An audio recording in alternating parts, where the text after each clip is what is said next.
What's good, Portal people? It's your girl, Rachel Ricketts, author, alchemist, and sacred abolitionist.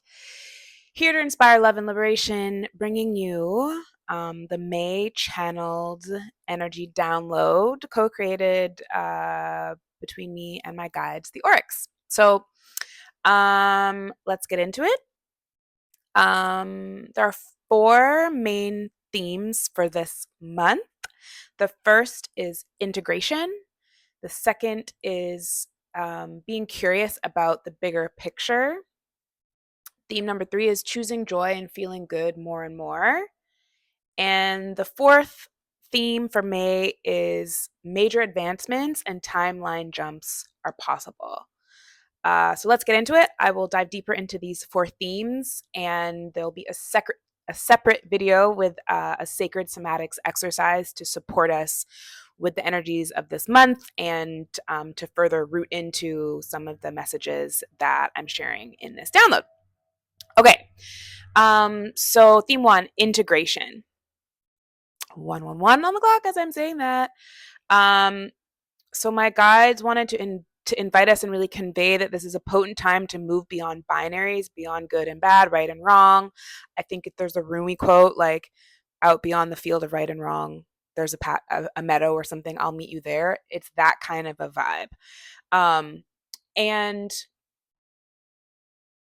I think this message is really, of particular potence at this time when we're seeing more and more. We're seeing more binaries, more division, more divisiveness in general, occurring more and more and more as things escalate collectively on the global scale, and they will continue to escalate on the global scale. And so the invitation here is really like, how do I integrate what's going on energetically, personally, and collectively? How do I integrate all of the news and information that I am consuming and taking in? How do I integrate my feelings, my triggers, what's activating me, what's alive in my system? And integration requires some contemplation, right? It requires some slowing down, some intentionality, some being with ourselves so we can actually know what's going on in our body, mind, heart, so that we can then integrate. So it's kind of a two-step piece. It's like there needs to be an acknowledgement and then an integration, instead of just feeling strong opposition or defiance or like binary, like this is completely wrong or bad, or this is completely good and right. That's not going to help us get free. That's not going to create the new earth that we're here to create. So how can we support ourselves in integrating? And so the sacred somatics exercise for this month is actually going to be a practice of blending that will support us with this integration. So make sure to watch that. Theme number 2 is be curious about the bigger picture. So there's lots of layers to this. I think really the main piece, I think another way to say this is there's more going on than meets the eye. And it's really important for us to tune into the energetics of what's taking place at this time. So, one example they showed me was actually from Sinners, which I think is really interesting. No, I haven't seen it yet. Yes, I will be watching the movie Sinners, if you don't know what I'm talking about, Ryan Coogler's movie. Okay, so Ryan Coogler did this big box office movie, and before it was released, he filmed a little clip that showed how they filmed the movie, and that he used this very specific kind of film that I believe is like an IMAX film. So it's like, it's like a different kind of film. And that was the primary film, but then I think they use different sorts of film. Anyway, I won't get into this too much because I don't really know. But the video is really interesting. But the takeaway was that he was showing the different films, and then he was showing, depending on which theater screen you choose to watch the film in, you will take in the movie differently. So he filmed it on the IMAX film, with the intention of people being able to watch it that way, which is the biggest, you get to see the most. Like he showed, if you watch it on IMAX, you see all of this. You watch it on a regular theater cinema screen, you'll see like this. Then there's like an in between option where you'll see a little bit more. And this analogy is really helpful because that's happening for a lot of us in the world right now. Like we maybe are only seeing the regular cinema screen when really what's going on is there's things happening outside the borders of what we're able to visibly see that change the picture somewhat, that like give us a little more information, that change the perspective. Okay. And again, very nuanced, many levels happening here. One thing my guides really wanted to share here is like the systems that be, right? The people, places, entities, energies, whatever you want to call it, in power, the status quo that are trying to keep us in the old paradigm of like hierarchy, oppression, violence, white supremacist domination, da da da da. They only want us to see the small screen. I mean, they want us to see like the iPhone screen as opposed to an IMAX screen, right? Um, and of course, depending on where you are in the cinema example, like not everyone has access to an IMAX option or funds to access an IMAX option. I think that shit's probably expensive. Um, and so maybe you can only access this screen and only see this much, right? So it's like really going to depend on like where you're at geographically, energetically, spiritually, emotionally, like so this may be going over some of y'all's head. Hopefully those of you who rock with me are like picking up at least a little bit of what I'm putting down, but the invitation here is just to get a bit more curious about things happening in our personal lives on the world stage. Like, are there parts here that I am not able to see? And we're seeing this happening more and more. We're seeing things being exposed more and more and more. This is the time we're in of like mad illumination. But there's still a lot that we're not seeing, and so it's really important for us to always be questioning that. Is there more to the picture here that I'm not able to see? And can I just get a little bit curious about that and like what would maybe change for me if I was able to see more, see this a little bit differently?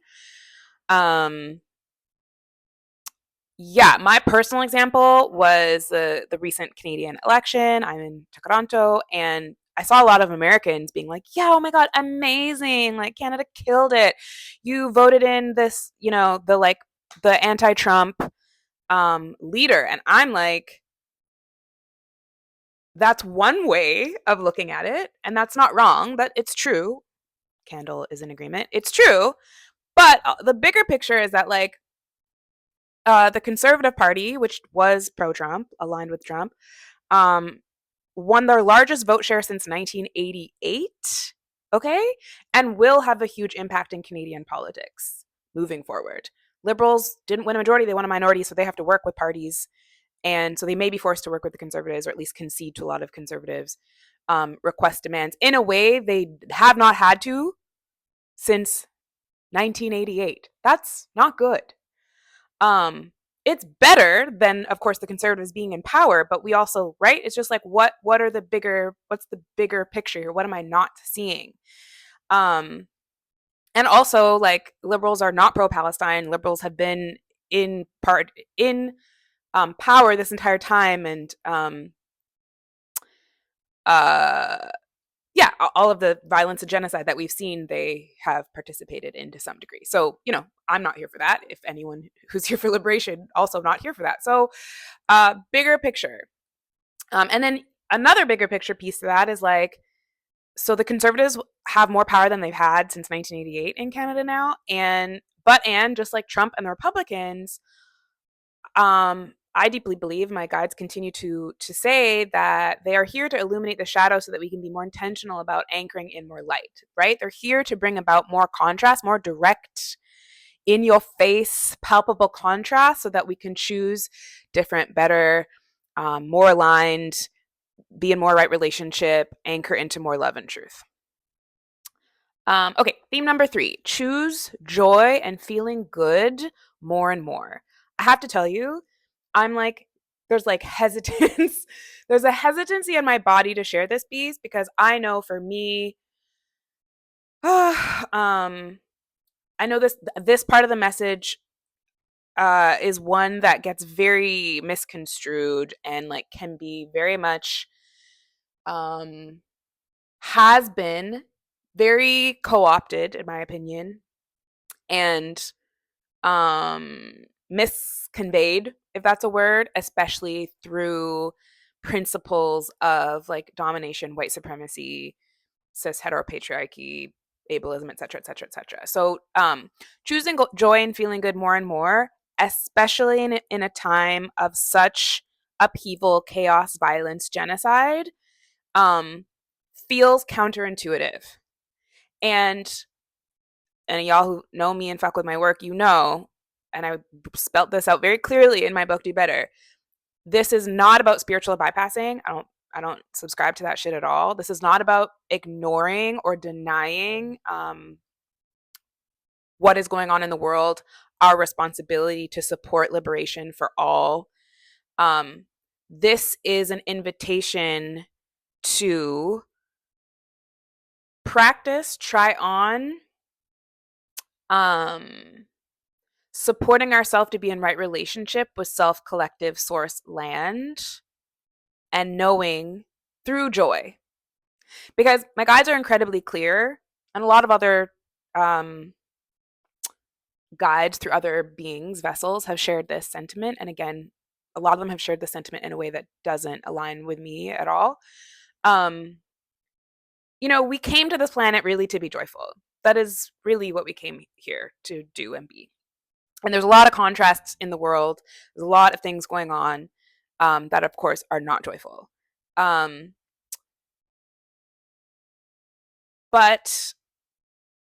joy is a vibration that is akin to love, right? Like love and joy are in this like beautiful infinity loop. Joy feeds into love and love feeds into joy. And we came here to be in joy, and we came here to anchor into, to promote, to embody love. Not all of us, to be honest, because contrast is necessary. But like, if you're here and watching this, then you came here to anchor into, embody, become more and more and more aligned with yourself, with truth, with source, which is love. And love does require joy. Um, so the invitation here is to choose joy and feeling good more and more as a way to support the vibrational expansion and awakening on the planet that will support collective liberation.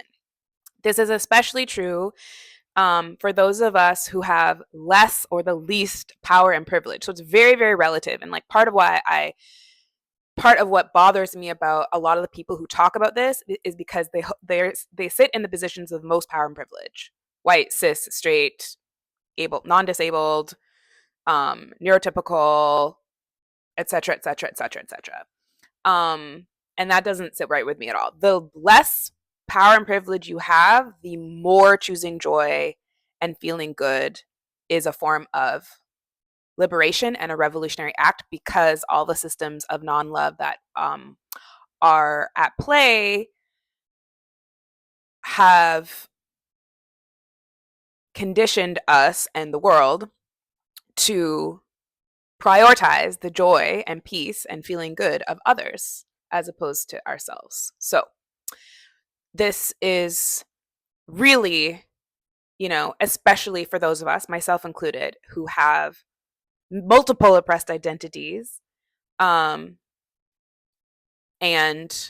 those of us who know at our core that we are not separate from other, that we are part of the global whole, and our choosing joy and feeling good more and more absolutely supports joy and love happening, occurring, being allowed to be here on the planet for others more and more and more. And choosing joy and feeling good more and more isn't about being selfish. It's really about tuning in, doing a sacred pause, checking in with our body minds to actually be able to know, like, does this feel good? Does this bring me joy? And feeling good, doing things that feel good and bring us joy can be for the planet. Like I just donated hundreds of dollars to a mutual aid to support Palestinian folks um, with funds raised through my Substack community. And like that feels really fucking good. That brings me a lot of joy that I'm able to do that. But the invitation here is like, does that to check in, because sometimes we're doing those things not because they feel good or bring us joy, but because we just feel obligated. And that's not the energy that supports liberation for you or the planet. It's not. Um, and also, this piece, what's really supportive to this piece is like checking in with the stories we tell ourselves when we do choose feeling good, when we do choose joy. Like, um, what comes up, what resistance, what gets triggered, what gets activated, where's there resistance, guilt, shame, grief, like especially now, especially as we continue to experience more and more upheaval, uncertainty, chaos. Like I know it sounds counterintuitive and probably feels counterintuitive. It has for me for quite a while. And my guides are incredibly clear that choosing to feel good, choosing joy more and more is incredibly necessary and incredibly important for collective liberation. Flame agrees. So yeah, the invitation is just to practice it more and more. Like I've been trying for about 5 days to just like, what if I consistently choose joy and feeling good more and more? Try it for like an hour, try it for a day, whatever, and just see what comes up. Because there's a lot of information there that is helpful. And then we go back to theme one, integration, like what came up and then what needs to be integrated once we are aware of what came up when we choose joy. There's usually a lot of like, who am I to feel good or experience joy, period. Especially who am I to feel good and experience joy when the world's on fire, when people are being genocided. Um, and that is real and that is true, and I understand that, and I understand the source of those thoughts. And my guides are incredibly clear. It's really helpful for us at this time to start to do away with those narratives. They're old paradigm narratives. And again, I'm going to drive this home. This isn't a spiritual bypass. This isn't to do away with our responsibility as part of the larger whole to support liberation for all, because we cannot be free unless everyone is free. And we know that. But it is a form of resourcing ourselves to support with our own freedom and thus supporting the freedom of others, because we are all interconnected. Ashe and Amin. Yeah, so the invitation is to pause and tune in so we can be alive to what actions actually, truly, actually, honestly feel good, and what actions we're doing from obligation or self-criticism, which is our inner cop, right? And we're here for spiritual abolition. So if we're doing things out of criticism to ourselves or judgment or obligation, that is shit we need to abolish. That is not how we get free. Okay, and the last theme, major advancements, timeline jumps are possible in May. So a lot of other, I am hip to the astrology, but I'm not an astrologist. But my astrology teachers, guides, mentors have been clear that like May astrologically is like a really supportive month for big shifts. And my guides wanted to be really incredibly clear that like a lot of these shifts, most of these shifts will not be tangible shifts. So it's not like you're going to go win $1 million at the lottery or like become Beyonce or some shit. It's major advancements, but they're nuanced. It's internal. It's, for example, a major shift is like maybe you're someone who's really struggled with self-worth for most of your life, and in May, due to like all the years of work you've been doing, all the unlearning, all of the timeline jumping you've done already, May is going to be a time where you actually start feeling more worthy than not. And that's a huge shift. That changes everything. That changes all of your relationships. That changes how you show up in the world. That changes what's possible for you to do in the world. That creates more liberation for you, which can support the liberation of others. Like that's massive, but it's not going to necessarily like be seen on its face. People aren't going to like be like, oh my God, you're a completely different person now. Like it's not like that. We will have opportunities to pour into our cup or have our cup overflow more after a long period of going without for many of us. A lot of us who are here, myself included, have been overgivers, overfunctioners, and we have had to unlearn that, usually through a lot of trauma, trial, and tribulation. And more and more and more, really starting in May 2020 on the clock, as I say that, yeah, we'll have more opportunities to be in exchanges and relationships that are reciprocal, that are nourishing, that really light us up and support us, like spread our light to the world. Ashe and Amin.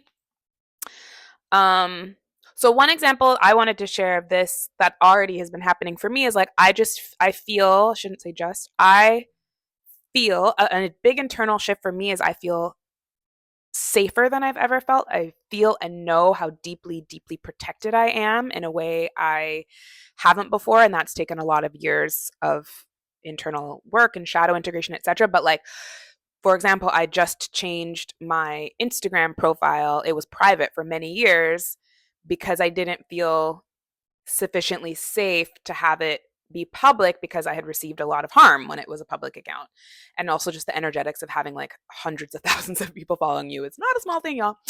Um, and just recently I was like, I'm good though. Like I'm taken care of. I know I'm protected. I know my guides got me. I know my like source, spirit, higher self, ancestors like got me. I'm good. I know that people can't actually fuck with me anymore in the ways that they could because I've done so much work to just like be it so rooted in my higher self, sorry, more aligned self, my more rooted in love, which is the most protective energy anyone can have. And so that might seem like a small thing, but it's huge. And also like on in the same vein, that same like thread of shifting, internal shifting, has me here on YouTube, like spreading my channel messages, which is like not something I ever thought I would do because a lot of people for a lot of my life would have told me I'm completely fucking nuts. And I'm here, even though there's not a lot of people who are following me and not a lot of folks who are like watching these videos yet, but I'm here as the vessel to spread this message 2022 on the clock as I say that, because I know it's part of my larger purpose, because I know it's needed, because I know it supports my liberation and the liberation of all.